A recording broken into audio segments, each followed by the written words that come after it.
What's up, Gunner guys? Brian here, the 3 Topics Gamer here to share with you one of my worst best ranking videos to share with you guys today. Now, to stay in the spirit of Batman, since the newest Batman film is doing incredibly well at the box office, I thought it would be nice to kind of revisit the franchise once again and do another ranking video, this time deciding to rank all the live-action movie Batmobiles, because I think many people can, obviously recognize that the Batmobile is probably the single most iconic primary vehicle that a superhero has ever had, and there's just been so many interpretations of the Batmobile across not only movies and comic books and cartoons and video games, but I decided we're going to stick strictly to just the live action film ones. Now, I know there's been a couple like live action versions of the Batmobile in like television series, but again, we are sticking strictly to the movies that actually came out in theaters. Now, there are 7 of them, and I'll just be ranking just how I personally like them from worst to best. And this list might upset a few people, but again, this is just my personal opinion, so don't feel too bad if there's a certain Batmobile that you like that's ranked in a certain position. So before I start, if you do happen to enjoy this video by the end, please do not forget to like, share, and subscribe to track me on all my future videos moving forward. And if you like, you can also watch me on Twitch every Wednesday and Thursday between 1 p.m. to 4 p.m. Pacific Standard Time. So, jumping into this ranking video, going into the 7th, in my least favorite Batmobile, is gonna maybe shock a few people, but to be fair, it has to go to the latest interpretation of the Batmobile, and that is Matt Reeves' The Batman Batmobile. Now, I stated this in my review for the Batman, which, again, I really do enjoy it. I like the film. I would place it as my 4th favorite live-action Batman film, but I do not like his Batmobile at all. I mean, the problem that I have with this Batmobile is it is boring. It is way too basic and way too plain, and there's absolutely nothing special to it. All this is a muscle car with a booster in the back. The problem is that all Batmobiles come with boosters in the back, and they're fast. And this just looks like something that came right out of the Fast and the Furious. I'm not even lying. Like, I'm surprised that Fast and the Furious hasn't already done this. Which maybe in a way they have attempted to add a booster to a car, but like, there's just nothing special about this vehicle. It's just too basic. It has absolutely no offensive and defensive capabilities. Okay, it's bulletproof. Well, every Batmobile is bulletproof, and it goes fast. Well, all Batmobiles go fast. So what else can it do? I mean, as the chase scene in the Batman proved, this thing isn't even really all that great. A better driver could actually outmaneuver and take Batman out if he was driving something like this. I mean, even older interpretations are smart enough to add extra elements that give it both offensive and defensive capabilities, and that is not the case for this newest version of the Batmobile. I mean, some might say, well, it's only his 2nd year, so he'll get to it. But there have been other Batmobiles from prior Batman at the same amount of experience that knew that their Batmobiles needed to do more than just be protective and go fast. And I understand maybe they're trying to ground this, but even even in a grounded world, if I was building my first Batmobile, I would give it way more accessories and capabilities than just it's protective and it goes fast. And it was perhaps the one scene in the Batman film that I was generally bored with. I was not impressed with that chase in the film at all, and was just like, can we just get back to Batman doing more detective work? And when they did, the movie was just fine. But I openly do not like the newest version of the Batmobile. I think it's boring. I do not think it's going to improve over time, because every interpretation of Batman gets only one Batmobile that doesn't really change that often. And that is why, sadly, I have to place the Batman Matt Reeves Batmobile as my least favorite Batmobile. So, going on into, I believe, number 6 is going to surprise some people. Maybe not, but some people will probably put this pretty low. But it has to go to the Batman and Robin Batmobile from 1997. Now look, Batman and Robin is well, let's just say it's a bad cartoon. To be fair, it's not very realistic or all that fun or great. Although it does make for a good drinking game. Now, that version of the Batmobile, I like the color aesthetic. and I like the style of the Batmobile. This definitely looks like something that Batman would drive. But here's the problem that I have with it. This is a major no-no. It is the fact that it has no windshield and an open cockpit. That is two big no-nos. I mean, have you ever considered what it would be like to be driving that fast without a windshield?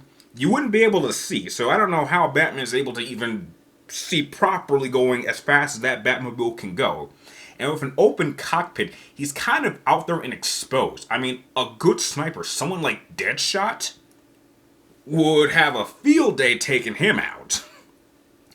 And, I mean, the only thing that I think that helps with an open cockpit is it allows him to eject out of the Batmobile, but that's about it.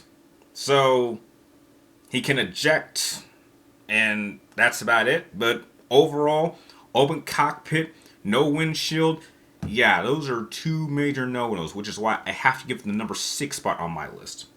Now, going into number 5, I was really conflicted about this one because I generally still really like this movie. I still continue to defend it.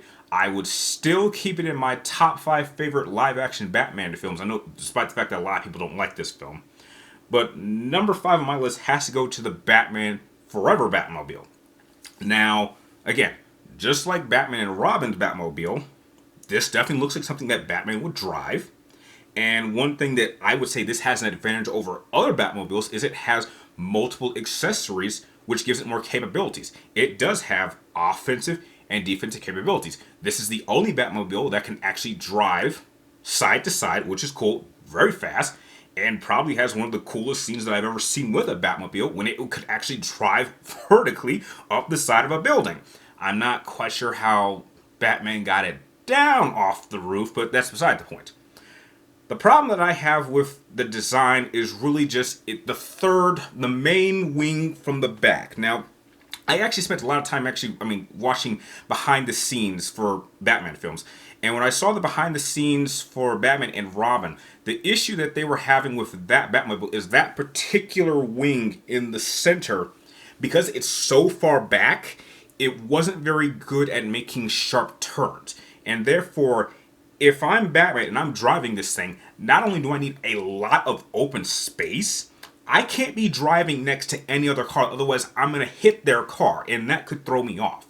So while I appreciate that this car can do more than just be protective and drive fast, it has a lot of accessories that allow me to protect myself from other threats, and I really like that element.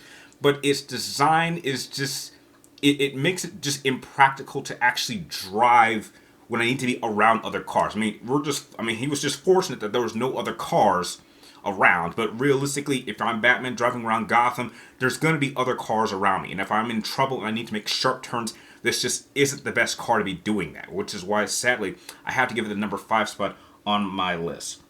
Going on into number 4 is going to have to go to the Batmobile from the Snyderverse, which in this case comes from Batman v Superman and the Justice League. I absolutely like its design. I like how it looks like it is a Batmobile built for combat. I just think it's a little bit overboard.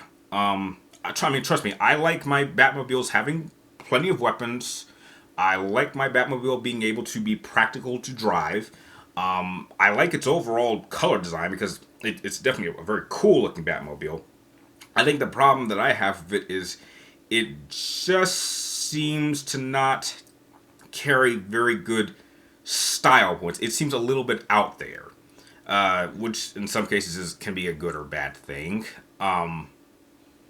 And that's really about it. It just seems a bit much, at least for me. And it's in some cases it just doesn't look that fun to drive. I mean, it's cool. It's definitely something I can see Batman driving, and I think Ben Affleck's Batman handles it pretty well. Even though I think he crashed it because of Superman and Batman v Superman, if I remember correctly. And I think he used it pretty well in Justice League, even though I hardly remember that film, only seeing it once. But I put it in the middle of the road in terms of all these. I think it has the right balance of, it has accessories, it's practical in a sense, but it just doesn't look that fun to drive, which is why I would put it number 4 on my list. Going into number 3, we're going to go all the way back to a time before even me, and I have to give it to the 1960s Batmobile, the Adam West Batmobile. Now, this one kind of has the same thing of it having a semi-open cockpit, like, 1997's Batman and Robin. But the thing is, I like its color design, and it is the 60s, so I can't really criticize it. And it looks like a very classic and just cool looking car to actually drive. It's not something that if I was a Batman, I would pick this one to go out on patrol, but this is like something I would keep in like my collector set of cars, and I would definitely take it out every once in a while just to have a fun little joyride. It seems like just a general fun car to drive, which is why I would place it third on my list. Going into number 2 is probably the Batmobile that I know that a lot of people would pick as their favorite. But without question, number 2 on my list will have to go to the classic and always iconic Tim Burton Batmobile from Batman 1988, 89, and Batman Returns. This is iconic. I would even say this design inspired the Batmobile that we saw in the animated series, in a sense. This thing has it all. Not only does it look like something that Batman would drive, not only is it incredibly fun to drive, not only does it look cool, but it has plenty of accessories. It has a lot of offensive, defensive capabilities. And the one thing that I thought was really awesome about this car that I'm sure that, even my number 1 Batmobile could do, is it could be driven remotely. Batman does not even need to be in it. And it also has that really cool shield. So when Batman leaves, if he doesn't want anyone messing with it, he can activate its shield and it's completely protected. That is until Penguin somehow found blueprints of it, which why is there blueprints of the Batmobile, and then managed to hijack it and take it for a little joyride. But I'll be honest, I'm not interested in seeing the Flash when it comes out because Keaton's Batman is going to make a return, but I would probably just go see it just to see this thing in action, hopefully, because it's just so classic, it's so iconic, it's one of the greatest vehicles in not only Batman history, but probably I'd say, cinematic vehicle history. And I'm sure that a lot of people would consider this to be their favorite, which, I perfectly understand and would love this. And if the number 1 Batmobile didn't exist, then this definitely would be my number 1 Batmobile. But sadly, it has to take the number 2 spot, which leaves only one Batmobile left. And I'm sure some of you can tell what it's going to be. But my personal favorite Batmobile has to go to the Tumbler from the Dark Knight Trilogy.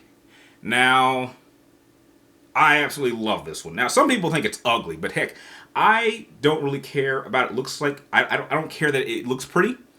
This screams, get out the way. This looks like the only Batmobile that is an absolute beast. Now, the first time I saw this Batmobile was actually when I did see Batman Begins. So I wasn't like other Batmobiles where I actually got to see what they looked like before they were on film. So seeing this for the first time was just an amazing experience.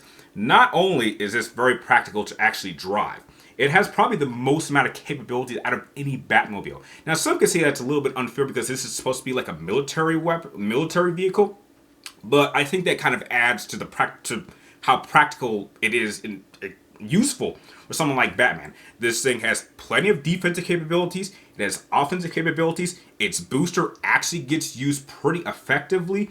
But the cool factor is I love the use of the cockpit, how when it goes from driver mode to weapons mode, how Batman actually shifts position and goes to a kind of, he's kind of like laying down when he's using its weapons, and he can still drive it. It also can run on stealth mode, which allows it to kind of disappear and lose its pursuers. It can swift in and out between traffic, which makes it very, very maneuverable. But it also has the addition of the Bat Pod. Now, don't get me wrong, Tim Burton's Batmobile also had a Bat Pod function a little bit, but I think this Bat Pod is without question the coolest secondary vehicle mode that any Batmobile has ever had. And because I still think the Tumbler, this Batmobile, is probably the coolest bike that Batman has ever driven in live action, that just means that I have almost 2 vehicles that I could stick with in one, with a lot of capabilities, a lot of defensive, it's just an absolutely monster to want to drive. Now, some people think that it's ugly, but I don't. And I think it's still cool. It's still my favorite. This is the one that I would not only own, I would happily drive this out in public, despite its massive size. I mean, just everything about this screams that this is just a vehicle that you don't want to mess with. And that is why it is, without question, my favorite live-action Batmobile vehicle of all time. So that is my ranking of the 7 primary live-action movie Batmobiles. Now, I'm sure some of you have seen them, but if you haven't, how would you guys rank the Batmobiles? How would you rank them from your favorite to least favorite? Share your list with me and everyone else in the comments down below. And like always, thank you guys for watching. You're awesome, and I will see you next time.